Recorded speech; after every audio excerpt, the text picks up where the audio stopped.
Salut tout le monde, aujourd'hui je pars au volant du nouveau modèle Y Launch Edition, la version série limitée avec option boost et jantes 20 pouces pour une aventure van life 100% électrique. Direction la Dordogne en partant de Caen avec tout ce qu'il faut pour vivre l'expérience mode camping. Matelas gonflable spécial Tesla, batterie nomade, kit vaisselle de camping, je vous montre tout ça dans cette vidéo. Et oui, on n'a pas forcément besoin de van aménagé ou de camping-car hors de prix, avec un peu d'astuce, quelques accessoires bien choisis et une bonne préparation, le modèle Y devient un parfait compagnon pour van life.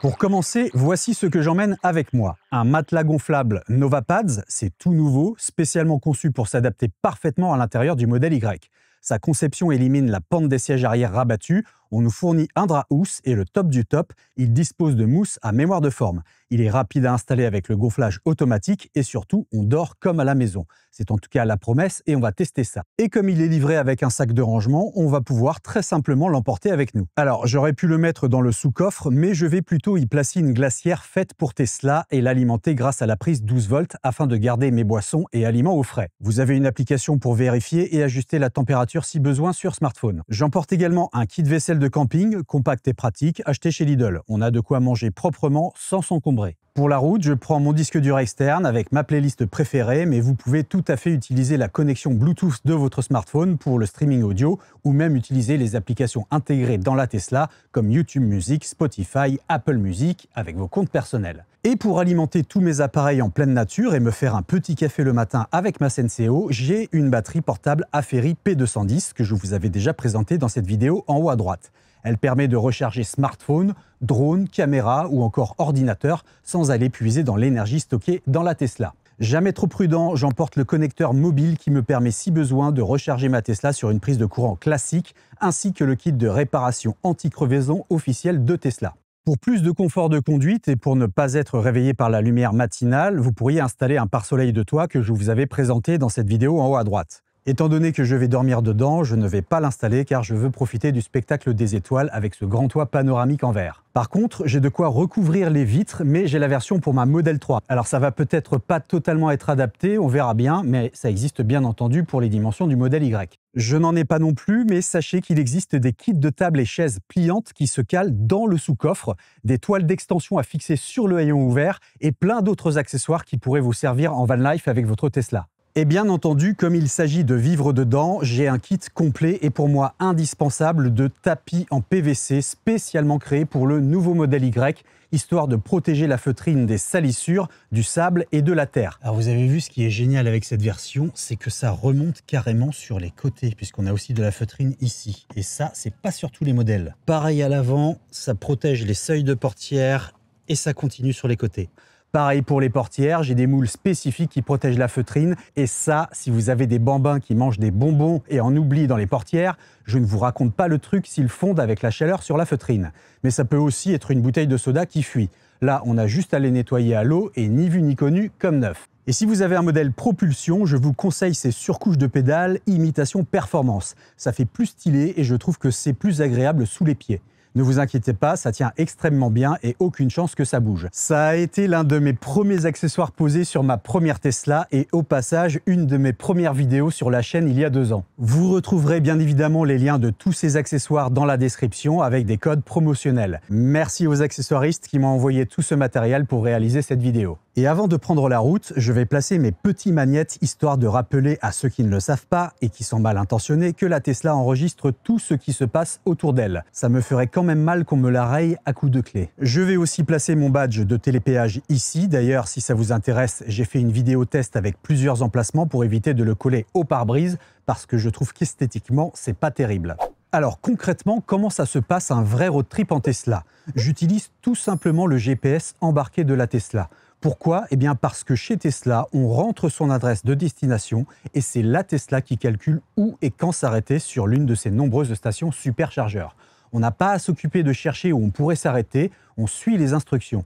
Les superchargeurs sont très bien répartis dans toute la France, donc je vais exclusivement compter sur eux. Et puis comme les prix sont les meilleurs du marché, je ne vois pas pourquoi j'irai ailleurs. Normalement, ils sont presque tous à proximité de lieux de restauration avec toilettes. Et grâce au calculateur d'itinéraire Tesla, on a immédiatement une idée des arrêts sur le réseau superchargeur. Aucun stress, tout est planifié automatiquement. C'est juste parfait pour faire quelques pauses sur la route et se dégourdir les jambes pendant qu'elle recharge. Autre point super pratique, on peut définir combien de pourcentage de charge on veut à notre arrivée. Alors, tout ne se passe pas forcément comme prévu dans la vie. J'ai pris beaucoup de retard. Je devais partir à 16 h. Il est 19h15. J'ai toujours pas pris la route. Donc, je vais changer de plan. Finalement, je ne vais pas arriver directement en Dordogne. Je vais m'arrêter sur le chemin. Mais peu importe. Ici, je trouve que c'est trop peu pour mes besoins à l'arrivée, donc je vais lui demander d'arriver avec 70% d'autonomie restante. On voit ici que pour parcourir ce chemin, j'aurais fait 2 arrêts, et il faut savoir qu'on a énergie à l'arrivée et que l'on peut décider à l'arrivée d'avoir plus. Donc moi, par exemple, si je veux arriver avec 70% d'énergie, d'autonomie de batterie, eh bien, je fais enregistrer et il va me recalculer l'itinéraire de manière à ce que j'arrive à mon point de destination avec 70% d'autonomie. Donc là, en l'occurrence, je vais avoir finalement 2 points de recharge toujours, mais pas au même endroit. Vous voyez, j'en ai un ici à Tours et j'en ai un près de mon lieu de destination. Et de ce fait, j'arriverai à 70% sur mon lieu de destination. L'ordinateur recalcule le trajet en ajoutant une recharge à proximité de mon lieu d'arrivée. Comme ça, je suis tranquille pour ma journée du lendemain. Vous voyez ici, il a bien pris en compte que je souhaitais arriver avec 70% d'autonomie restante. Donc ça, c'était le scénario initial. Je ne vais pas arriver chez mes amis à 3 h du matin en Dordogne. Donc je vais trouver une autre étape sur mon chemin pour passer la nuit et je reprendrai la route demain matin. Alors, j'ai quand même oublié de vous dire un truc avant de prendre la route, mais comme j'étais à la bourre, voilà, je me suis dépêché. L'expérience en Tesla ne me fait pas du tout stresser, vous voyez, au niveau de la recharge. Je fais complètement confiance au calculateur du GPS. C'est vraiment hyper fiable. Je suis parti avec un peu plus de 93% d'autonomie. C'est une batterie long range et je vais suivre ce que me dit la Tesla. Franchement, là-dessus, vous n'avez pas à vous inquiéter pour des longs trajets, hein, vraiment.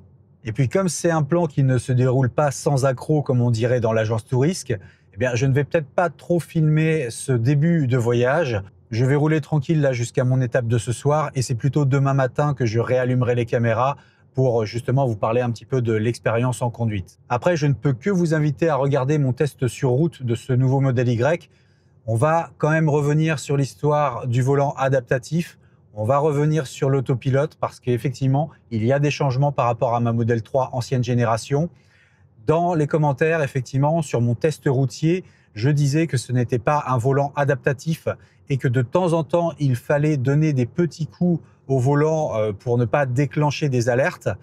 Et on m'a dit dans les commentaires, non, en fait, la caméra intérieure, elle a été revue et ça détecte bien qu'on a les mains sur le volant. On n'est pas obligé justement de donner des petites impulsions lorsqu'on a une alerte. Et c'est vrai que je n'avais pas testé et ça marche super bien depuis que j'ai pris la route. Alors c'est vrai que je laisse mes mains sur le volant, mais depuis que j'ai pris la route, je n'ai eu aucune alerte. Avec ma Tesla, j'en aurais déjà eu une bonne dizaine, je pense, malgré le fait que j'ai les mains sur le volant. Là, on a les mains, on a la caméra qui constate qu'on a les mains sur le volant, on n'a aucune alerte. Et ça, franchement, c'est une super belle amélioration. C'est pas un volant capacitif qui détecte qu'on a les mains sur le volant. Par contre, la caméra intérieure, elle fait super bien le job. Elle voit qu'on a les mains sur le volant et elle ne nous enquiquine pas toutes les 10 minutes à nous rappeler qu'il faut donner un petit coup parce qu'a priori, on n'aurait pas les mains sur le volant. Ça, vraiment, ça marche extrêmement bien. Alors, comme je vous l'ai dit, changement de plan. J'ai fait une halte dans une maison familiale sur la route. Et du coup, c'est pour ça que j'avais emmené mon fameux chargeur Tesla Secteur. Parce que si vous avez des petits changements comme ça, eh bien voilà, si vous arrivez dans une maison qui a une prise, eh bien vous allez pouvoir recharger la nuit pour de nouveau faire le plein demain et repartir et prendre la route. Donc là, vous voyez, j'ai une prise ici. Donc je vais brancher mon chargeur tranquillement. Et ça, c'est devenu une option chez Tesla à 200 €. C'était fourni avant avec les véhicules. Je ne peux que vous recommander de prendre ce chargeur. Comme ça, vous pouvez faire le plein. Vous avez ici le chargeur pistolet avec un petit bouton qui va permettre d'ouvrir la trappe de la Tesla. Voilà. Et je vais brancher. Et la voiture va charger toute la nuit tranquillement. Donc c'est une prise classique, donc on reste à 8 ampères. Ça va charger très tranquillement, mais au moins demain matin, eh bien, j'aurai une batterie avec une belle autonomie pour reprendre la route. Alors vous voyez là, je suis à 39%. C'est une batterie grande autonomie, donc je vais rester à 80% de charge maximum puisque je ne vais pas prendre la route dès que la charge sera terminée. Vous voyez, on a 8 ampères ici, on pourrait monter à maximum 13 ampères, mais ce n'est pas une prise renforcée. Donc, en l'occurrence, si vous avez une prise renforcée, vous pouvez monter à 13 ampères, pas de problème, voire même jusqu'à 16. Mais là, c'est une prise tout à fait normale. Donc, je reste à 8 ampères ici. Je ne monte pas et on peut rester à 8 ampères. Hein. Ce n'est pas obligé de descendre, c'est très bien comme ça. Et là, vous voyez que le temps de charge est assez long. Hein. Il reste 18h35 pour atteindre les 80%. Donc, j'aurais certainement repris la route avant. Mais voilà, ça me permet de récupérer quelques pourcentages pendant que je dors. Bon, eh bien, encore une fois, je devais partir à 10h, je suis à la bourre, il est midi, mais c'est pas grave, la Tesla a rechargé pendant la nuit, voilà, impeccable, donc j'étais à 39%. On est à combien pour reprendre la route? Alors, je vais vous dire ça tout de suite, on est à 68%, donc c'est pas mal. Bon allez, c'est parti, je reprends la route. Alors, il est midi 11. Qu'est-ce qu'il nous indique en termes de trajet? Alors là, je suis dans une zone qui ne capte pas beaucoup. Eh bien, je vais avoir un seul arrêt. Donc ça, c'est plutôt pas mal. Je devrais arriver à 19%. 11 minutes a priori de temps de recharge, donc c'est super. Par contre, je vais aller dans les préférences parce que je ne veux pas arriver avec 11% d'énergie à l'arrivée. Donc, je clique sur énergie à l'arrivée. Et ici, je vais décider d'arriver avec 70% pour être tranquille, puisque je vais utiliser le mode camping pour dormir. Ça consomme un peu et je vais avoir besoin d'utiliser le véhicule le lendemain. Donc voilà, enregistré. Il y a de nouveau un calcul qui est fait. Je vais donc avoir un second arrêt. Voilà. Donc un premier arrêt avec seulement 5 minutes de charge et un deuxième arrêt avec a priori 36 minutes de charge. Donc ce que je vais faire, c'est que sur le premier arrêt, eh bien, je vais charger plus que 5 minutes. Et sur le dernier, donc du coup, j'aurai besoin de moins recharger. Voilà, c'est parti. Alors, je reviens sur cette histoire d'autopilote. Quand on porte des lunettes, la caméra ne voyant pas nos yeux, eh bien là, la Tesla va nous demander à plusieurs reprises de mettre un tout petit coup léger sur le volant pour bien montrer qu'on est attentif à la route.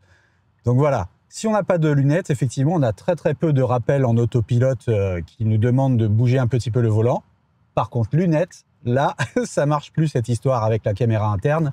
Et donc, on va devoir, toutes les 5-10 minutes, effectivement, donner un petit coup pour conserver l'autopilote, sinon il se désactive. Alors là, j'arrive dans 15 minutes au premier point d'arrêt superchargeur. Ça tombe bien, il sera 13h20. Donc, je vais pouvoir manger mon petit casse-croûte tranquillement pendant la recharge. La batterie s'est mise automatiquement en préconditionnement pour pouvoir recharger le plus rapidement possible. Donc c'est ça qui est génial aussi avec le réseau superchargeur, c'est que la Tesla, eh bien, elle prépare la batterie pour pouvoir charger le plus rapidement possible et perdre le moins de temps possible. On n'a rien à faire, c'est automatisé. Et donc, comme je vous l'ai dit, je suis parti avec une glacière connectée qui est branchée donc sur la prise 12 volts à l'arrière dans le coffre. Elle fonctionne avec une application sur le smartphone en Bluetooth, donc je peux suivre en temps réel si elle est bien alimentée et si mes aliments sont à bonne température. Je peux même régler la température à distance, ça c'est vraiment génial. Alors j'arrive au superchargeur, j'ai suivi les indications du GPS de la Tesla, je crois que je le connais celui-ci, j'ai déjà dû m'arrêter l'année dernière pour faire une pause lorsque je partais en vacances. Du coup, normalement, j'ai des infos au niveau du superchargeur, il y a de la place, donc on va aller vérifier ça. Vous voyez, je ne suis pas encore arrivé au superchargeur, il y en a 5 sur 24 de disponibles, ça charge à 250 kW max, pour un prix eh bien là, de 30 centimes, donc c'est rien du tout. Comparé au réseau concurrent, 30 centimes honnêtement c'est 2 fois moins cher, voire même plus que 2 fois moins cher. Alors voilà, on y est, je vais me garer. Donc je suis arrivé au superchargeur avec 54% de batterie, j'aurais même pu continuer mon trajet en fait et m'arrêter plus tard. Mais comme je vous l'ai dit, vu l'heure, eh bien je vais en profiter pour déjeuner. Et puis je vais laisser la charge continuer plus de 5 minutes puisque en fait là la charge elle devrait simplement durer 5 minutes pour que je continue mon parcours. Mais comme je vais manger mes sandwichs, eh bien voilà, je vais prendre le temps de manger tranquillement et je repartirai quand j'aurai terminé. Donc c'est parti. Hop, j'appuie sur le bouton, ça ouvre la trappe, je branche. Voilà, et en fait, la charge commence. Vous voyez, j'ai même pas besoin de sortir de mode de paiement. C'est vraiment hyper simple chez Tesla. Donc là, vous voyez, ça fait 1 minute qu'elle est en charge et j'ai déjà assez de charge pour continuer mon trajet. Si je veux atteindre 80%, ce qui est ma limite de charge, eh bien, j'ai 20 minutes de temps de charge. Je pense que voilà, je vais tranquillement déjeuner et que ça va prendre 20 minutes et que finalement, je vais repartir avec 80% de charge. Et c'est là où la petite glacière, elle est bien pratique. J'ai mes sandwichs, oula, les chaussures. J'ai mes sandwichs qui sont au frais, nickel. Vous voyez, là, on est à 7 degrés, c'est parfait. Et il reste de la place et il y a encore des superchargeurs par ici. C'est là que je m'étais arrêté d'ailleurs la dernière fois.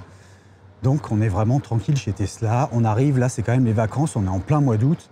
On arrive, on a de la place. Et si je n'avais pas eu de place à ce superchargeur, eh bien, le calculateur m'aurait automatiquement redirigé vers un superchargeur un peu plus loin avec de la place. Donc vraiment, c'est no stress. Et alors, pour la plupart des superchargeurs, eh bien, on est toujours à proximité d'endroits bien sympathiques. Vous voyez, ça fait juste 2 minutes que je marche. Eh bien, je vais me caler ici pour pouvoir manger mes sandwichs. Et j'ai l'application sur mon smartphone qui m'avertira lorsque la recharge sera terminée. Donc vraiment, on n'a rien à gérer. Petite notification, c'est bon, la voiture a fait le plein, on peut repartir. Donc voilà, je vais poser mes sandwichs et on va manger tranquillement ici. Il y a pire comme station-service, non? Ah non, mais c'est là que j'aurais dû me poser pour déjeuner, moi. En plus, on a un petit baby-foot, nickel. Et puis, si vous n'êtes pas team sandwich, là, vous voyez, à 2 minutes des superchargeurs, qu'est-ce qu'on a? On a des restaurants. On a plusieurs restaurants, vous voyez, en plein air. Donc, c'est franchement nickel. Bon, je m'amuse comme ça à faire le tour, mais vous voyez, j'ai même pas terminé mon sandwich et j'ai déjà reçu la notification. Ça fait 13 minutes et la voiture a déjà fait le plein. Donc c'est parti, je termine de déjeuner et je reprends la route. Donc vous voyez vraiment, l'attente à un superchargeur sur la pause déjeuner, la voiture, elle est prête, la Tesla, elle est prête à repartir avant vous. On n'a même pas le temps d'aller aux toilettes, c'est scandaleux Tesla. Hop, allez, je débranche et c'est reparti. Et donc, j'ai relancé un petit calcul d'itinéraire. Je souhaite arriver avec 70% d'énergie à l'arrivée. Et donc, j'aurai un second arrêt à un superchargeur pour 28 minutes de charge. Mais évidemment, si je souhaite arriver avec seulement 50%, eh bien, j'aurai beaucoup moins de temps de recharge. Là, c'est juste parce que j'ai envie d'avoir 70%. Et la pause, c'est dans 2h30, vous voyez, avec 36% d'autonomie. Donc franchement, ça va. Et juste pour info, si je n'avais pas décidé de faire un arrêt pour avoir 70% de charge à l'arrivée, eh bien j'aurais donc 3h46 de route pour 281 km et j'arriverai avec 23% d'autonomie sans aucun arrêt pour faire le plein. Ce qui reste très confortable. Allez, c'est parti, on reprend la route et on se retrouve au prochain arrêt superchargeur. Alors, petit point d'étape. J'arrive au second superchargeur dans 6 minutes. Je vais arriver avec 33% de batterie, donc là on est correct, sans problème. Et j'ai fait une pause en fait sur le trajet parce que lors du premier arrêt au superchargeur, comme vous l'avez vu, ça a été tellement vite que je n'ai pas pris le temps d'aller aux toilettes. Et voilà, j'ai eu besoin de m'arrêter pour aller aux toilettes. Voilà. L'ordinateur de bord ne m'a rien indiqué de spécial, donc théoriquement, quand je vais arriver, il y aura de la place pour me recharger. Dans le cas contraire, comme je vous l'ai dit, j'aurais eu une information comme quoi il n'y avait plus de stèle et avec 33% de batterie restante, il m'aurait envoyé à un autre superchargeur un peu plus loin sur le trajet. Alors certains critiqueront en disant « Oui, mais bon, les superchargeurs ne sont pas sur les 4 voies, il faut sortir ». Alors c'est toujours à aller 1 voire 2 minutes max lorsque vous sortez d'une 4 voies. Et entre nous, je préfère m'arrêter à un superchargeur dans un endroit calme que sur une station d'autoroute où c'est juste la misère, où il y a plein de monde, où des fois on n'arrive pas à trouver de place pour se garer parce que là, je le rappelle, on est au mois d'août. Là, je vais arriver dans un endroit plutôt cool et au calme. Juste un petit arrêt avant d'y arriver. Donc, c'est le superchargeur de Limoges. On en a 11 sur 12 de disponibles. Donc, autant vous dire, je vous l'avais dit, il y a toujours de la place. 11 stèles disponibles sur 12. C'est hallucinant. Et là, je vais payer, allez, un peu plus cher parce que c'est un créneau d'affluence. 35 centimes. 35 centimes le kilowattheure. Encore une fois, période d'affluence, c'est rien du tout. C'est encore 2 fois moins cher que sur d'autres réseaux. Et voilà, on y arrive. Donc vous voyez, on est dans un endroit tranquille. Et alors effectivement, il y a de la place. En plus, c'est des superchargeurs V4. C'est juste parfait. Allez, je me gare et c'est parti.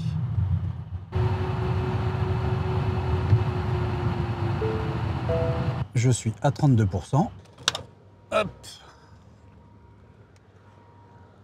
Alors, c'est parti. On branche le tout. Et let's go.